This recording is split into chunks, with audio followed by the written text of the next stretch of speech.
사람에게는 프리윌, 즉 자유의지가 있습니다. 자유의지는 무엇일까요? 누구에게든 간섭받지 않고 자신이 스스로 무엇인지 선택하고 결정할 수 있는 능력입니다. 이 자유의지는 사람에게 너무나 소중한 것입니다. 이 자유의지를 따라 살게 되면 무엇보다 사람이 자유로울 수 있고, 그리고 자기가 원하는 것을 할 수도 있고, 그리고 그 결과 적지 않은 성과를 얻거나 위협을 달성할 수도 있습니다. 하지만 가끔은 자신의 자유의지를 너무 고집한 결과 사랑하는 가족이나 주변 사람들에게 상처를 주고 아픔을 주고 고통을 주고 피해를 끼치는 일도 발생합니다. 그런데 우리가 예수님을 믿고 마음속에 구주로 영접하게 되면 우리 안에는 자신의 자유의지뿐만 아니라 또 다른 의지가 들어오게 됩니다. 그것은 곧 주님의 의지입니다. 다른 말로 말하면 예수님의 의지, 하나님의 의지, 성령님의 의지라고 말할 수도 있습니다. 이 의지, 즉 자신의 자유의지와 주님의 의지가 우리 안에서 별 탈 없이 잘 어우러지면 우리의 삶은 평안할 것입니다. 그러나 가끔은 이 두 의지, 자신의 자유의지와 주님의 의지가 충돌할 때가 있습니다. 그럴 때는 어떻게 해야 될까요? 제가 이 문제를 놓고 챗GPT에게 이런 질문을 던졌습니다. 인간의 자유의지와 하나님의 의지의 차이에 대해서 설명해 주시오. 이렇게 요청했더니 답이 나왔습니다. 인간의 자유의지를 따라 살게 되면은 종종 실수할 수 있고 실패할 수 있게 된다. 그러나 하나님의 의지를 따라 살게 되면은 하나님의 의지는 완전하기 때문에 결코 실수하지도 않고 실패할 일이 없다. 하나님의 의지를 따라 살게 되면 그 결과는 반드시 하나님의 영광을 드러내게 된다. 이런 답이 나오더라고요. 그래서 챗GPT조차도 우리에게 주님의 의지대로 살 것을 말하고 있습니다. 우리 모두 주님의 의지대로 살아야 할 줄로 믿습니다. 우리가 주님의 뜻대로 살기를 결심한다면 먼저 두 가지 전제 조건이 충족되어야 합니다. 첫 번째 전제 조건은 주님은 선하신 분임을 믿어야 합니다. 우리 주님은 선하신 분입니다. 예수님은 선하시고 하늘 아버지도 선하신 분입니다. 우리 주님의 의지는 그래서 선합니다. 본문에 나오는 나병 환자가 바로 이 사실을 믿고 예수님에게 나올 수 있었습니다. 40절 말씀을 보시겠습니다. 한 나병 환자가 예수께 와서 꿇어 엎드려 간구하여 이르되 원하시면 저를 깨끗게 하실 수 있나이다.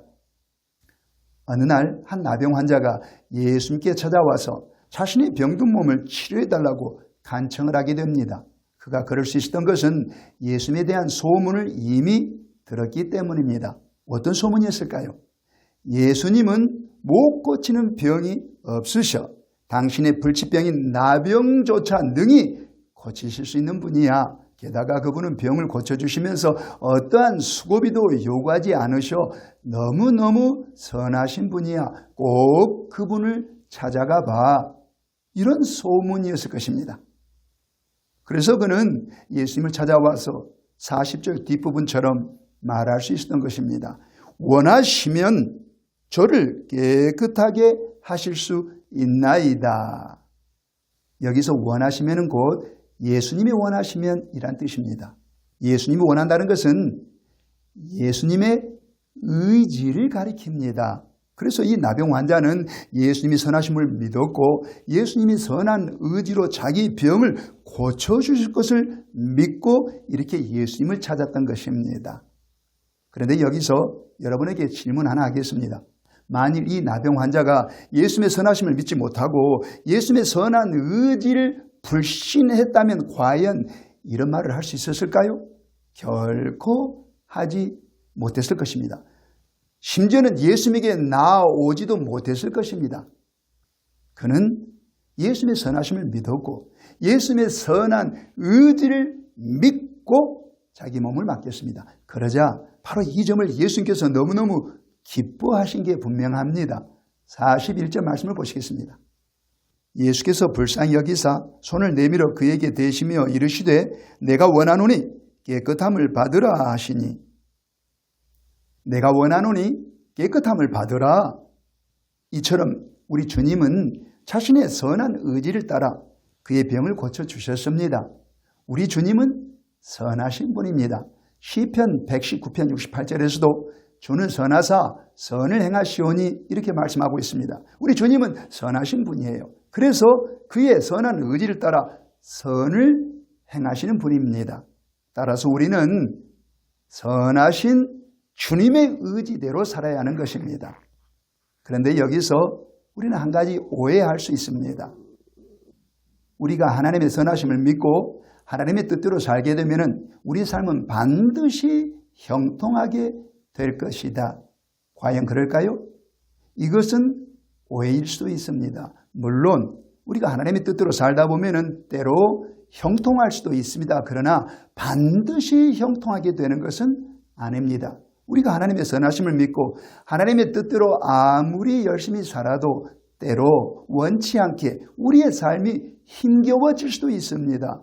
바울 사도가 빌립보에서 전도하고 있을 때 저 많은 귀신 들린 한 여종이 나타나 그의 전도를 자꾸 회방을 했어요. 그래서 바울 사도가 어느 날 뒤돌아서서 그 여종을 향해서 더러운 귀신아 주 예수의 이름으로 명하노니 이 여종에서 떠나갈지어다. 이렇게 명령을 했더니 그 귀신이 떠나갔어요. 이 여종이 정상인이 되었습니다. 이렇게 선행을 베풀었는데 그 결과는 어땠을까요? 오히려 그 일로 인해서 그 여종의 주인의 사주로 말미암아 많은 구타를 당하고 감옥에 수감당하기까지 했습니다. 주님의 선한 뜻대로 살았더니 이런 어려움을 당한 거예요.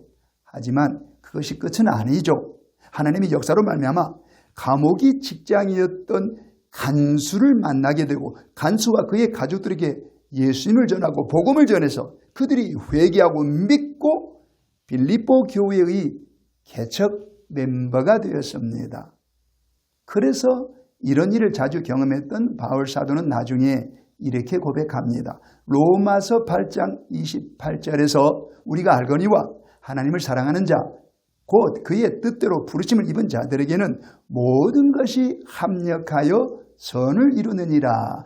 모든 것이 합력하여 선을 이루느니라. 그렇습니다. 우리 하나님은 선하신 분입니다. 그래서 우리가 그분의 선한 의지대로 살기를 힘쓰게 되는데 그럴지라도 때로는 우리의 삶이 바울 사도처럼 어려울 수도 있고 힘겨울 때도 있습니다. 그러나 그것이 끝은 아닙니다. 그 모든 어려운 일과 힘겨운 일이 합력해서 마지막에는 반드시 우리에게 선이 됩니다. 그렇기 때문에 주님의 의지대로 사시기 바랍니다. 우리가 이처럼 주님의 선하심을 믿고 주님의 의지대로 살게 되는데 그것만이 아닙니다. 두 번째로 충족되어야 할 전제 조건은 우리 주님은 의로우신 분임을 믿어야 하는 것입니다. 시편 11편 7절은 여호와는 의로우사 의로운 일을 좋아하시나니 라고 말씀하고 있습니다. 이 말씀처럼 우리 주님은 의로우신 하나님이십니다. 그래서 의로운 일을 하기를 좋아하시는 분입니다. 이 말의 뜻은 우리 주님의 모든 말씀과 모든 행위는 다 옳다는 뜻입니다. 단 하나도 틀린 것이 없다는 의미입니다. 우리는 이 사실을 믿어야 합니다. 그런데 병고침 받은 이후 나병 환자에게 들린 예수님의 말씀은 그의 생각에 틀리게 들렸습니다. 43절 말씀을 보시겠습니다. 곧 보내시며 엄히 경고하사 이르시되 삼가 아무에게 아무 말도 하지 말고 가서 너의 몸을 제사장에게 보이고 너가 깨끗하게 되었으니 모세가 명한 것을 드려 그들에게 입증하라 하셨더라. 44절 말씀에서 예수님은 나병에서 고침받은 그 사람에게 크게 네 가지를 명령하십니다.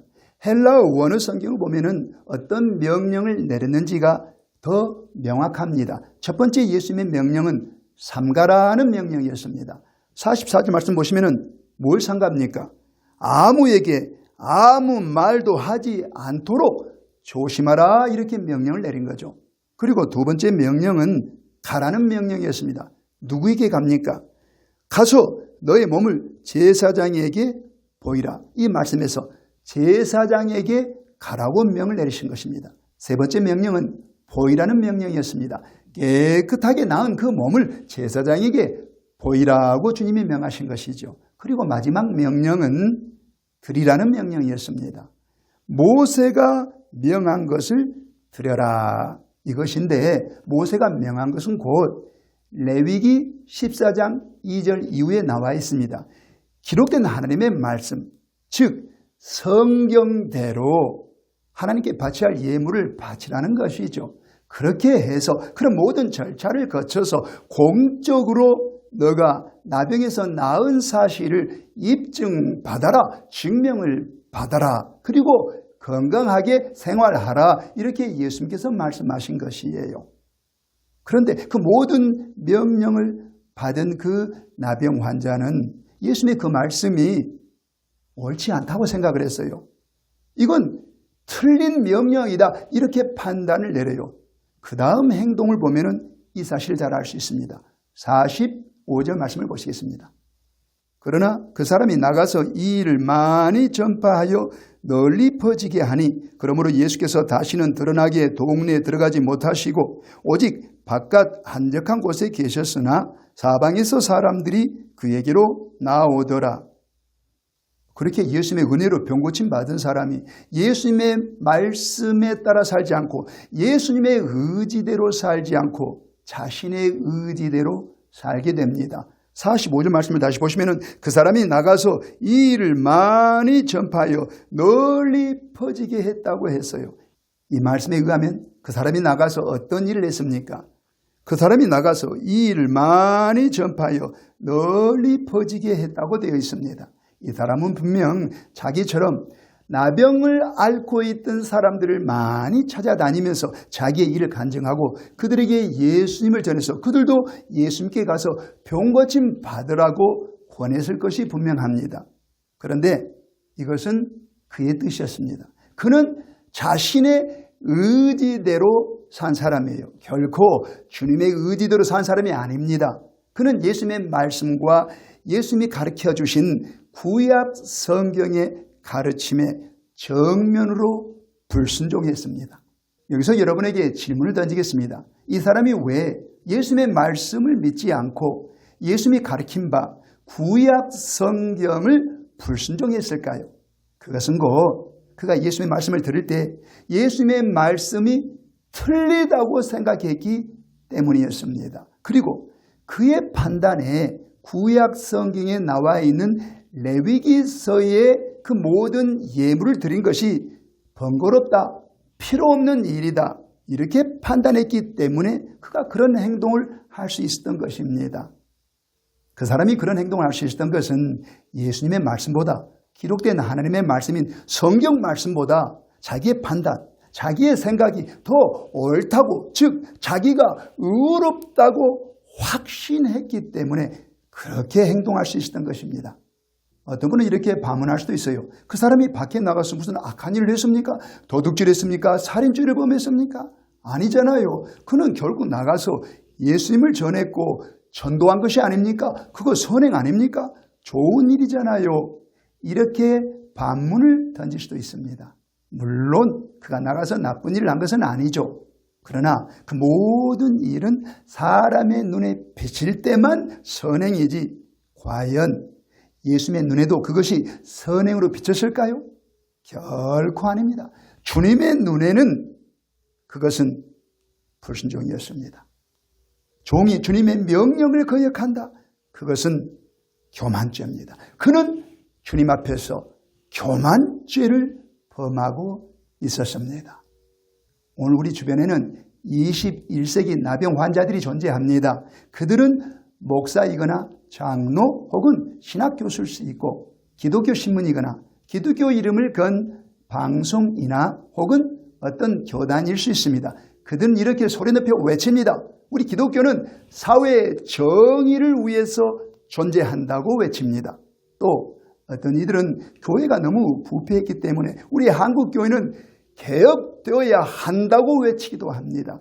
또 어떤 이는 우리 기독교는 윤리적이고 우리 모든 그리스도인들은 윤리적으로 살아야 한다. 그렇게 본을 보여야 사람들을 예수님께 인도할 수 있다. 이렇게 말하는 분도 있고 또 어떤 경우는 우리 기독교는 사회적 약자의 인권을 증진하기 위해서 애써야 한다. 이렇게 큰 소리 높여 외치기도 합니다.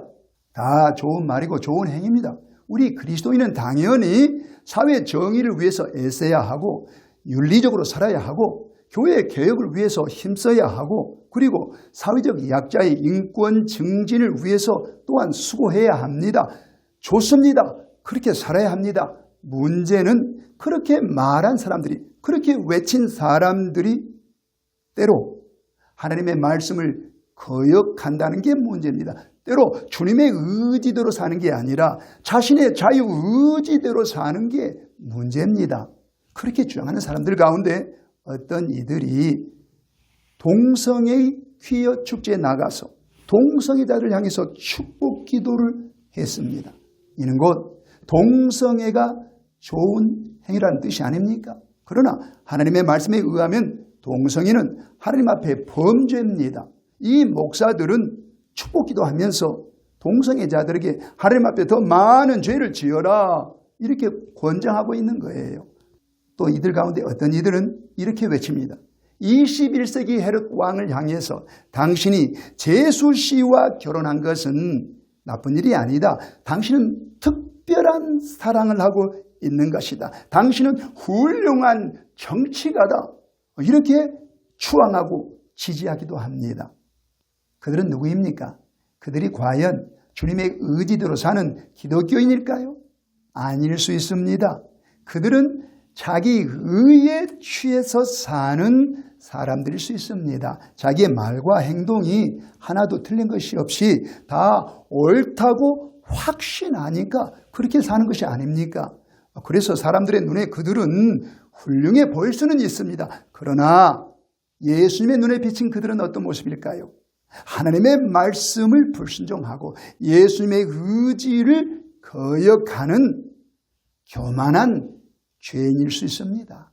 로마서 3장 10절 말씀에 의인은 없나니 하나도 없으며 라고 말씀하고 있습니다. 이 말씀처럼 이 세상에 의인은 없습니다. 모든 사람은 죄입니다. 그리고 자기가 지은 죄로 말미암아 그 이성이 병들고 그 말이 병들고 생각이 병들고 의지가 병든 상태로 이 세상을 살아가고 있습니다. 오직 우리 주님만이 의로우신 분입니다. 우리 예수님, 우리 하나님만이 의로우신 분이고 주님의 말씀, 기록된 하나님의 말씀인 성경만이 옳은 말씀, 참된 말씀, 진리의 말씀입니다. 그래서 우리는 하나님의 말씀에 순종하고 오직 주님의 의지대로 살아야 할 존재들입니다.